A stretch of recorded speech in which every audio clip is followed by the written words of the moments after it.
Hi, I'm here with another one of my great interviews with one of my former students who's doing amazing things. This is Landon Heck of Jameson Sotheby International Real Estate. And I kind of messed up that name a little bit. Sorry about that. But uh, Landon, tell us about your life prior to real estate. What were you doing before you decided to get into real estate? So I started my work career will span 22 years in hospitality. Wow. So everything I ran bars, restaurants, nightclubs. Out of those 22 years, I was behind the bar running bar programs and bartending. That's literally what I did prior to this, except I ran an art gallery at one point and on top of working the service industry. And yeah, that's it. It's been my whole life. So. Well, you actually have an artistic bent, don't you? I mean, don't you do calligraphy and drawing and things like that?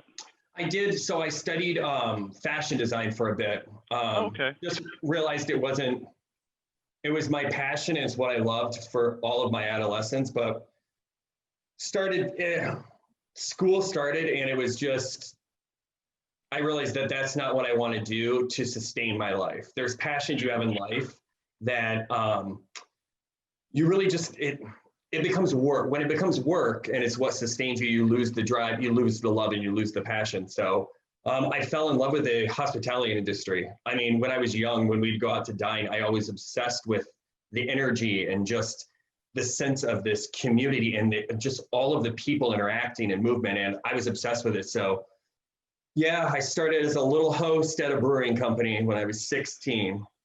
Oh my gosh. Yeah. Well, Was that here in Illinois? No, that was in Des Moines, Iowa. Okay. Do they allow 16-year-olds into where they serve alcoholic beverages? No, I could only host. So I could only host. Yep. But I felt really cool. So I hung out with all these adults and they did beer tastings. And at the beer tastings, they'd let me taste it. So I thought it was really cool.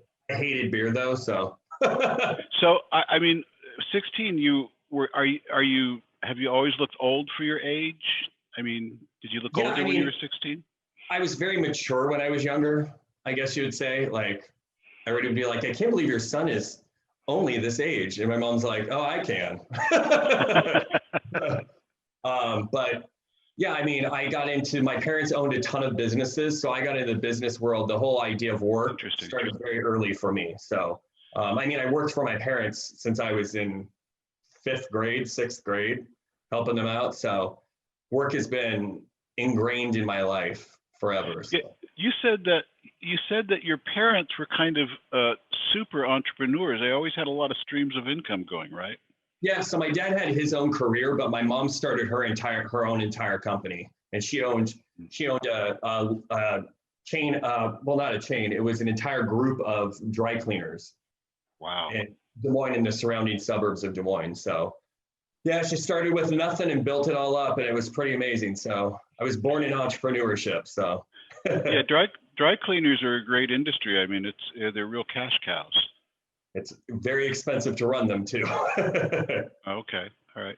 So Landon, what's your prior to coming into real estate, what was your proudest achievement? Prior to going into real estate, I would have to say, oh God, I would have to say my proudest moment was when I decided to make the change in my career. And when you're in something it was my entire adult life. And I became a really I became somebody that a lot of people went to when it came to the hospitality industry, even people I didn't work with, for advice, because I really built my expertise in that industry. And to leave that was life altering. Like and it was a transition. I didn't leave abruptly. In fact, I just left the second half of that just in March. So for my first year, past March. Yeah, this year, I was still bartending full time and doing real estate full time for the first year and a half. So it was, this year's been a big year, but that change, I will have to say, the change to take the leap of going into a new industry. But really, the biggest, proudest moment is the minute in March when I decided to fully go into real estate. I've changed exponentially as a business owner, but even more so when you go all in, and there's no buffer, and it's all right, we're doing this. So it's been, I would have to say that's definitely my proudest. Was your hospitality work, was that more high end? Yes. Yeah. Okay. I mean, all right, well, let's say 50-50. So 50% of that was really, really high-end restaurants and bars. And then the other, I worked in Boys Town for years. I would not call that high-end. And I worked in sports bars, but the sports bars I worked in are very, very high-end. And so I had a mix from nightclubs to bars to really high-end fine dining, the whole gamut. But right before real estate, the 2 or 3 years prior to getting to real estate, that was all high-end, wasn't it? No, so going into real estate, up until March, the bar group I worked for, Big Onion Tavern Group here in Chicago, I worked for them for 10 years, in fact, which in the industry, that is very rare, to work for any one company for 10 years in hospitality. And all of their bars were very high-end sports bars and restaurants, like gorgeous, stunning. Not your Irish pub in Chicago, and they're definitely very high-end sports bars. So not to malign the Irish, but no, I am Irish, so I can't say too much. Okay. How much? What sort of translates from hospitality into what you're doing now? Everything. Oh, okay. Tell me about that. Literally, it is the core of my business, my personal business, is relationships. I believe that real estate, our currency is homes and properties, but really our entire business is relationships. That is exactly the same in hospitality industry. My currency there was food and beverages, but what sustained me and made a 22-year career was the relationships. I had people follow me from different restaurant groups, different bars to different nightclubs, all the different places, because I was there. And that bodes well, and that speaks volumes for when somebody's scouting you to go to, they're trying to get you to go to their bar group or their restaurant group. They go, wow, he's got a big following of people that follow him everywhere. And that just transcends. I mean, the level of customer service, like everything comes down to our clients. That is the exact same thing. Like when I worked in, I would say the last probably 15 years of the hospitality industry, I never even called my customers. They were my clients. Some of these people literally paid substantial portions of my living. These weren't customers that just walked in. These were clients. I saw them religiously every week, every shift that I worked. And that level of just understanding the relationship and really fostering that transcends into what we do in real estate so much, or at least what I do in real estate. I won't speak for the volume of everybody, but the way I've built in the last 2 years of my business, that's just the core of the person I am in relationships in my normal life, but in business, that's everything that is based upon. So it is. And the other thing I would really say that's amazing about the restaurant industry, you have seconds to figure out what type of a human being they are and how to interact with them. In real estate, we have a little bit of buffer time to go, oh, this person's really serious. All right, let's tame it down a little bit. Or I can get really excited with this person because they're energetic and so forth. In the hospitality industry, you literally have seconds about how you're going to relate to that person best. So that, after years and years and years of doing that has really helped me substantially when gauging guests, when gauging my clientele, especially in this format, where you don't get the body energy as much, or over a phone, you can tell an intonation in their voice. So I would say that's a huge benefit of the years of experience. Fantastic. That's great. That's really fascinating. So when did you decide to come see me in my class, and what was the most sort of motivating factor for that? So that was the summer of 2018. Okay. So a little over 2 years ago. The last bar group I worked for, one of the restaurants out of those 10 years I worked at, it was called Derby, now it's called Center Street Kitchen. It's at Magnolia and Webster. And I worked there and ran their bar program for 8.5 years. Well, Jennifer Mills, who is my team lead now, owns the building 3 doors down, and she came in every single week, every Thursday for 8.5 years and asked me when I'm going to join real estate. And I have a spot a spot on our team. It's just waiting for me. And 8.5 years later, wow. it was in December, I looked at it, I go, I think I'm ready for the change now. And we talked it through. I needed to get some things together. I was nervous at the same time too. And then I'm like, you know what? Screw it. We're just going to sign up for the class. We have to do this. And once I'm locked in, it's just happening. And then I was very fortunate. I had one professor before you who I was trying to do the weekly. It was just too much time in between because I was running two restaurants at the same time too, that the information just wasn't there. And I didn't feel like the instruction was quite what I was looking for. Wasn't right fit for me. And I did a little research on you, heard a lot of great things. And so then I specifically signed up for your class. And I'm very, very, very, very, very grateful for that I did. Like, what I got from your class, and by the way, everyone, this is not scripted. He did not ask me to do this. I'm just blatant. I mean this as much. Hands down the best instructor ever. Because you just explained it, it's a lot of information. It's in a short amount of time. And it's a lot of it's brand new to any of us. Like, it's just stuff you don't know. Nobody's born knowing these things. And you had just a great way of putting it applicable to making us understand. And also just let us know sometimes where it's like, this you're really never going to ever need to know. Don't hyper focus on this too much. Know it, but you don't, it's not going to be applicable. You're not going to sell an acreage in the middle of downtown Chicago. So it was, and it was a lot. I mean, that was intense. That was the condensed version. But it was awesome. I mean, I think you saw it in class. I was eager and ready to go every day. Like, it was. Oh, you were great. It was great. Yeah. So. The 8 years Jennifer Mills kept coming around. That's pretty momentous after 8 years, 8.5 years to make that decision. It is. What did that feel like? Well, I love the hospitality. She would ask me all the time, and I go, I'm not ready to leave my industry yet. I still love what I do.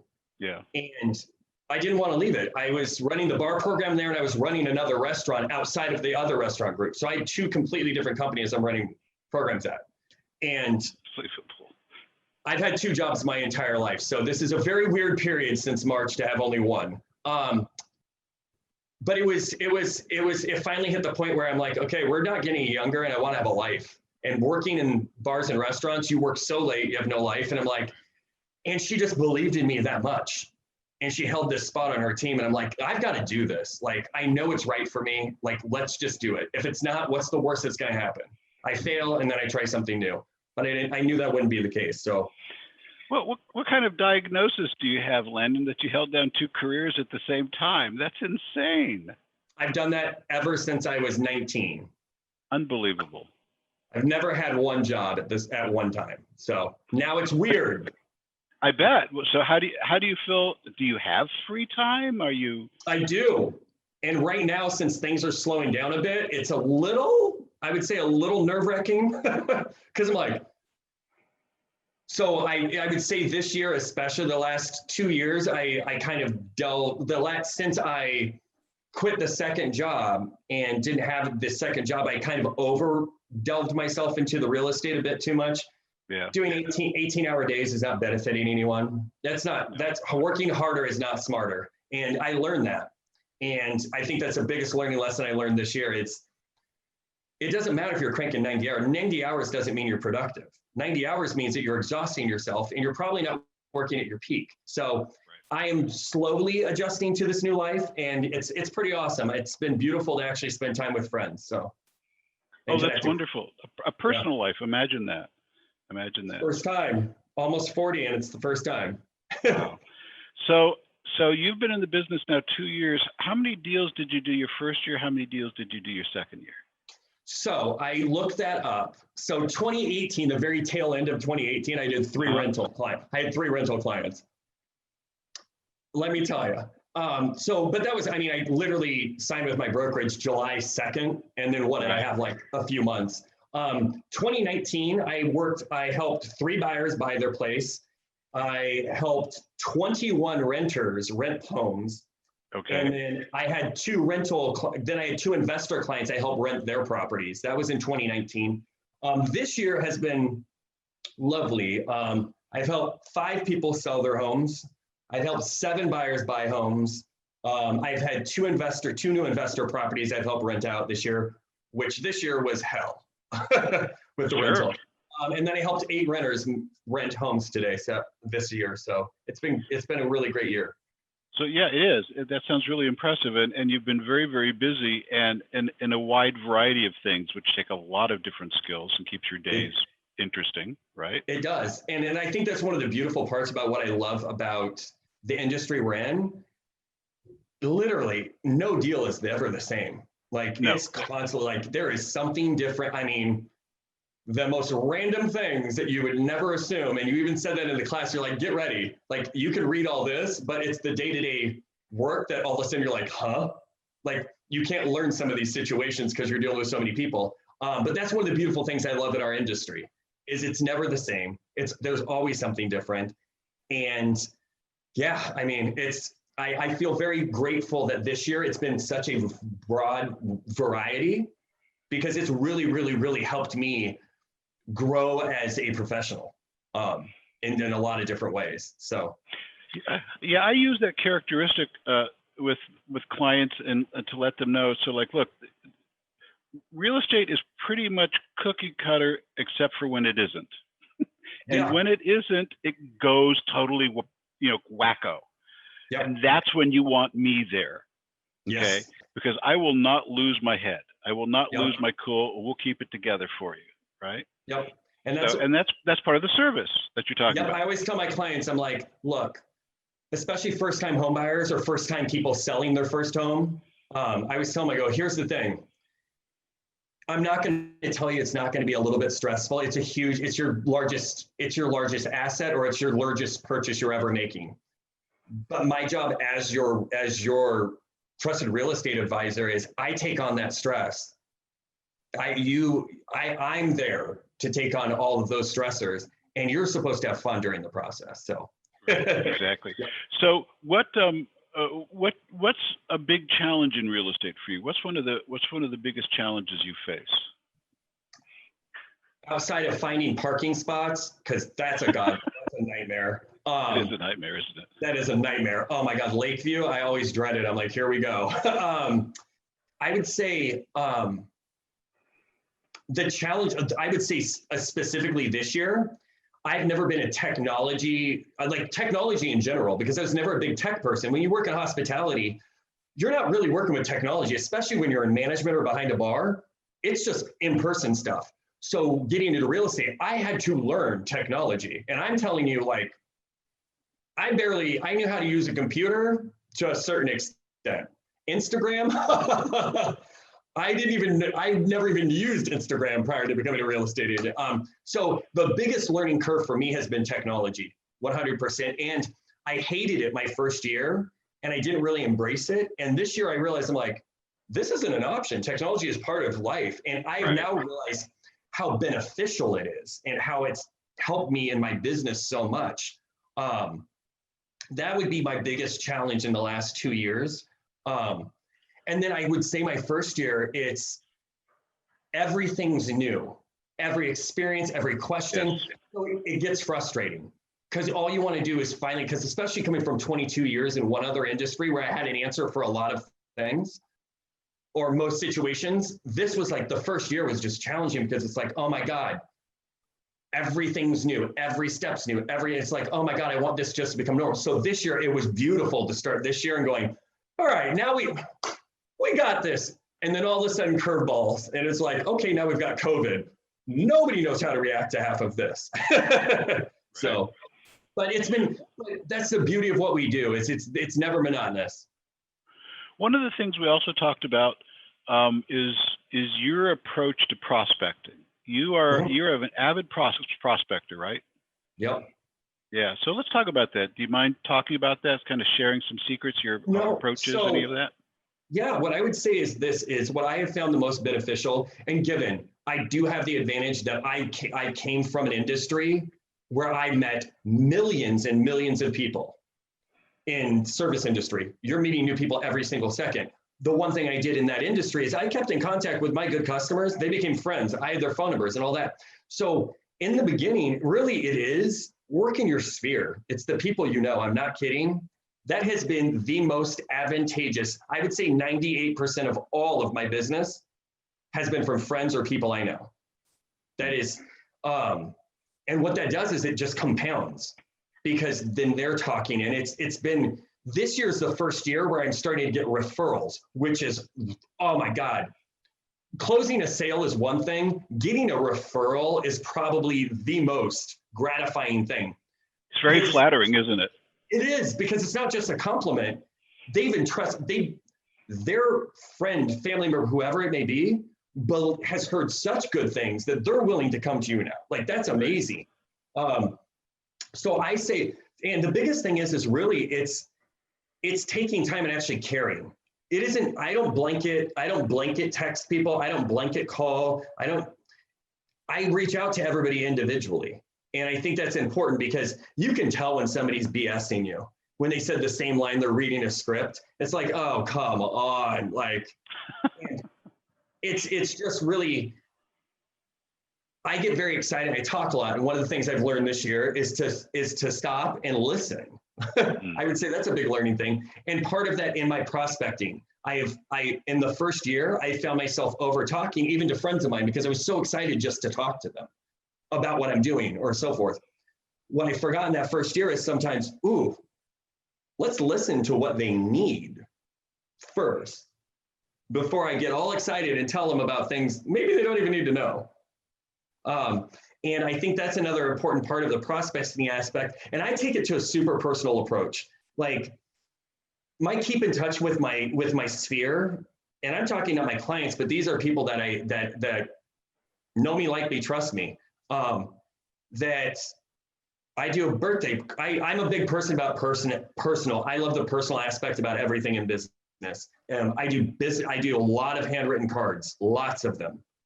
Birthdays. I know every single solitary 225 people that are in my sphere and little outer sphere. I know every one of their birthdays. I know every one of their addresses. I send them notes. I'll send them, like, it's important.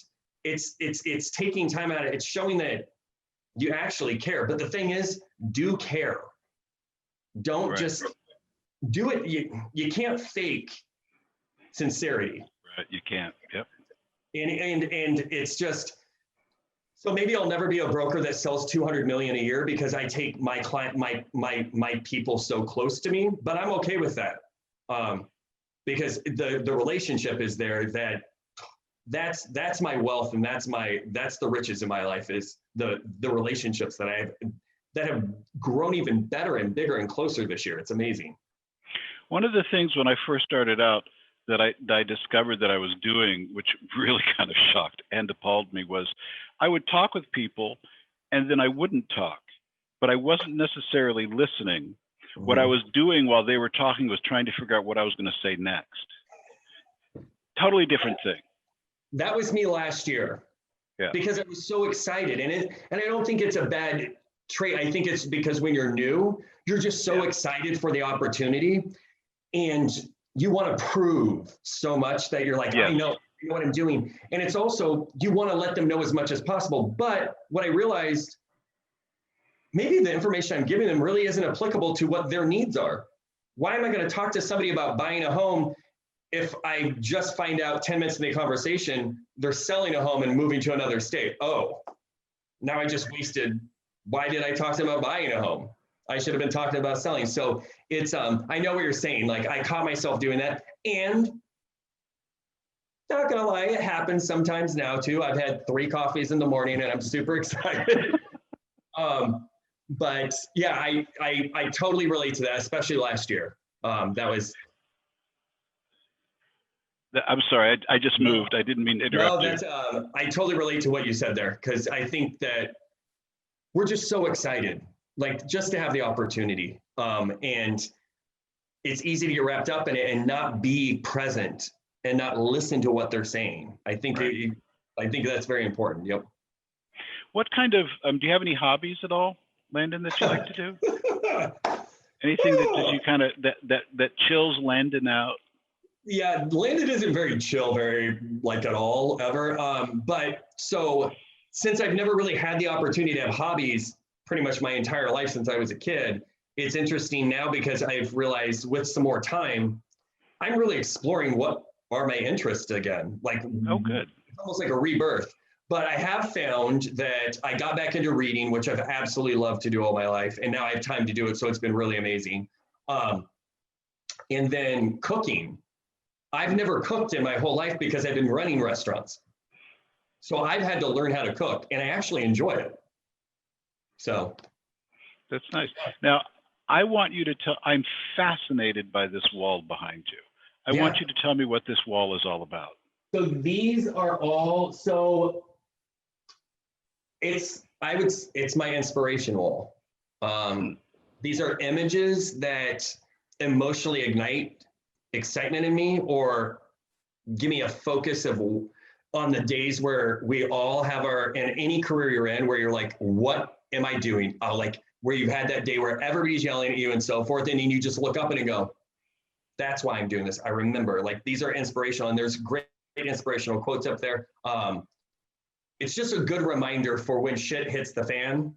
Right. That I'm in this to win this. Like, I know I'm in this. And so these were all good reminders. And it took me quite a long time to find all of these that, because it wasn't just slapstick, like, oh, let's just throw up some cool images and this will work. Like each one of them means something. So yeah. There are no kittens hanging onto tree limbs. There are not. No kittens in this world. But here's the thing that really impresses me about this. They're all kind of uniform. Did you find them that way? Did you make them that way? How did that happen? I hung them all like that. It took me a very long time. I'm a little OCD. Okay. So it took quite a long time. But they're all like the same size. Did they all come from? That was me reworking it just so they would fit perfect.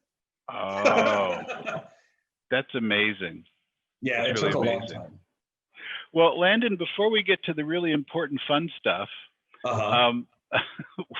is there anything else you want to share with my former students and let people know? Yeah, I would just say this is that first year, like, I mean, they tell you in the class, 65% of all people drop out in the first year after they get their license. Here's the thing, don't be that 65%. I will say this, that first year was hell. And I questioned if it was even going to be possible for me to do this. Like, am I going to be able to make a career out of this and so forth? Just work at it. And it's worth it. Like the days where it's really bad, and we all have those where every client is a challenge or every lender you're dealing with is dropping the ball. Just remember that it's one day and there's going to be all these other days that are super awesome, like that make up for it. And you just get to see the end of the day when your buyer or your seller, you see their face at the end of that transaction and they're thrilled. It makes everything worth it. Like it's beautiful. That's really fantastic. It's such a joy chatting with you and catching up with you. So, but this is the exciting part of the interview where we play marry, kiss, or kill. Oh. Okay. Mm-hmm. Here are your three people. Okay. Bruce Valanche, Truman Capote, Charo. Really? Really? Oh. Bruce Valanche, Truman Capote, or Charo. Marry, kiss, or kill.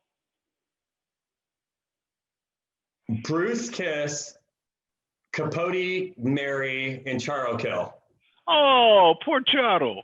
I know her voice. Lord have mercy on my soul. No coochie coochie? No coochie coochie. She's an amazing classical guitarist, but I threw that. I did that to Jen Schreiber and it was really fun watching her squirm on that. But she kind of walked through it brilliantly. So yeah, I'm like, I mean, I guess I'm going to be married to one of the most depressing people ever, but he's really interesting, I guess. I don't know. And brilliant. About me. And absolutely brilliant. So, well, Landon, thank you so much. I appreciate this. Thank you. I appreciate it. Yeah, we're gonna.